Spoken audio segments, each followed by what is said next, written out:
आज बसलो होतो मी शाळेवर. मम्मीचा फोन आला, "जाय म्हणे बाबू भाजीपाला घेऊन ये." मग मी लावला विशाल्याला फोन. विशाल्या आला गाडी घेऊन. विशाल्या आणि मी आम्ही दोघंजण आलो जलमनाकर, कारण की जलमनाकर फ्रेश भाजीपाला भेटते. हे पाहिलं मस्त भाजीपाला होता इथं.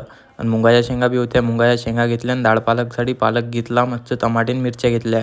जलमनाक्यावर गर्दी बा किती असते. तिकडून येताना गाडी घेतली मी न, कारण की ज्याच्यावर मला काही भरोसा नाही आहे.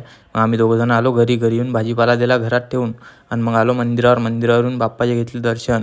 आणि हे लहान लहान लेकरं तळ्यात मळ्यात खेळत होते. तेवढंच गाणं लागलं. मग गाणं लागलं, हे नाचायला लागले बा. फुल माहोल करतात हे लहान लहान लेकरं. मग आमचे पोट्टे आले, चला म्हणत वर्गणी मागून घेऊ. मग लिटर काढलं आणि वर्गणी मागून आणली.